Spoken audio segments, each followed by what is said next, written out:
के कारण सफाई के प्रति लोगों में उत्साह और सकारात्मक सोच उत्पन्न हुआ है। ग्रामीण क्षेत्रों में भी घरों से विभिन्न प्रकार के ठोस और तरल अपशिष्ट निकलते हैं, जिनसे गांव में गंदगी फैलती है। ग्रामीण स्तर पर इससे एक तरफ जहां बीमारी का खतरा बना रहता है, वहीं दूसरी तरफ पर्यावरण प्रदूषण की समस्या भी उत्पन्न होती है। इसलिए गांव में ठोस एवं तरल अपशिष्ट प्रबंधन एवं मल प्रबंधन की व्यवस्था की जाएगी। वार्ड स्तर पर नालों एवं गलियों की सफाई कराई जाएगी। प्रत्येक घर से ठोस कचरे का संग्रहण किया जाएगा तथा उनका उपयुक्त तकनीक के माध्यम से निस्तारण किया जाएगा। नालों के अंत में निकले हुए गंदे जल का उपयुक्त तकनीक के माध्यम से ट्रीटमेंट की भी व्यवस्था की जाएगी। मल जल तथा सफाई का कार्य ग्रामीण कार्य विभाग के द्वारा संचालित लोहिया स्वच्छता योजना 2 के अंतर्गत किया जाएगा। इस हेतु विभाग के वित्तीय वर्ष 2021-22 के बजट में 50 करोड़ रुपए का बजट उपबंध किया गया है। पूर्व की निश्चय योजनाओं का अनुरक्षण। विगत कई वर्षों में सरकार द्वारा गांव के विकास के लिए कई योजनाओं का क्रियान्वयन किया गया है और इसके तहत परिसंपत्तियों का सृजन हुआ है। मरम्मती और रखरखाव के अभाव में ये संपत्तियां शीघ्र नष्ट हो जाती है। इसलिए इस योजना के अंतर्गत 7 निश्चय 1 के तहत पूर्व से निर्मित योजनाओं यथा हर घर नल का जल, घर तक पक्की गली नलियां एवं हर घर शौचालय आदि की योजनाओं का पूरा रखरखाव किया जाएगा।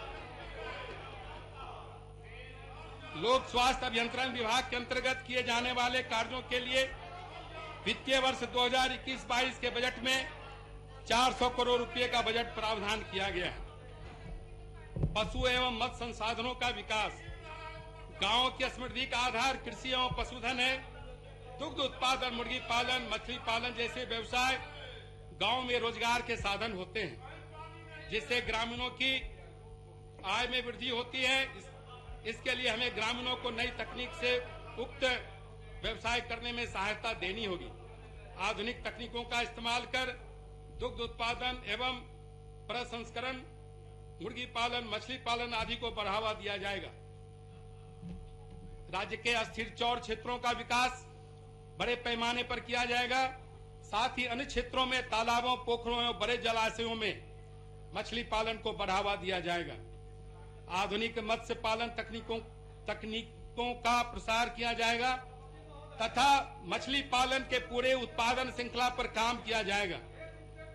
मछली उत्पादन को इतना बढ़ाया जाएगा कि बिहार की मछली अन्य राज्यों में जाएगी। इससे राज्य के पशुपालकों एवं मछली पालकों की आय बढ़ेगी। वित्तीय वर्ष 2021-22 के लिए पशुपालन विभाग के बजट में 7 निश्चय 2 योजना के लिए उपबंधित राशि 500 करोड़ रुपए इन योजनाओं पर व्यय किया जाएगा। स्वच्छ शहर विकसित शहर। ठोस एवं तरल अपशिष्ट प्रबंधन। घनी आबादी के कारण शहरी घरों से ठोस और तरल अपशिष्ट बड़ी मात्रा में निकलते हैं, जिनसे बीमारी और विभिन्न प्रकार के प्रदूषण उत्पन्न होते हैं। इसलिए बिहार के सभी शहरों में ठोस एवं तरल अपशिष्ट प्रबंधन की व्यवस्था उपयुक्त तकनीक के माध्यम से की जाएगी। शहरी गरीबों हेतु बहुमंजिला आवासन। शहरी क्षेत्र में बिना भूमि और घर वाले बेसहारा लोगों की संख्या बढ़ रही है। ऐसे लोग झुग्गी बस्तियों में रहते हैं, जिन्हें कई समस्याओं का सामना करना पड़ रहा है। इसलिए राज्य सरकार द्वारा शहरी गरीबों के लिए बहुमंजिला आवासन योजना के अंतर्गत शहर में रह रहे बेघर भूमिहीन गरीब लोगों को बहुमंजिला भवन बनाकर आवासन उपलब्ध किया जाएगा। सभी शहरों एवं महत्वपूर्ण नदी घाटों पर विद्युत शवदाह गृह सहित मोक्ष धाम का निर्माण। अध्यक्ष महोदय, मृत्यु के बाद शवदाह संस्कार हमारे समाज की एक महती परंपरा रही है। पार्थिव शरीर को समाज के लोग अपने कंधों पर लेकर पवित्र नदियों के किनारे दाह संस्कार के लिए ले जाते हैं, लेकिन घाटों पर नागरिक सुविधाओं के अभाव में सभी को कष्ट होता है। पार्थिव शरीर को आग से जलाने के कारण पर्यावरण प्रदूषण की समस्या भी उत्पन्न होती है तथा वृक्षों की कटाई में भी वृद्धि होती है। इसलिए हमारी सरकार का निर्णय है कि सभी शहरों एवं महत्वपूर्ण नदी घाटों पर विद्युत शवदाह गृहों सहित मोक्ष धाम का निर्माण कराया जाएगा, जिससे लोगों को वहां पर दाह संस्कार हेतु जरूरी सुविधाएं मिल सके।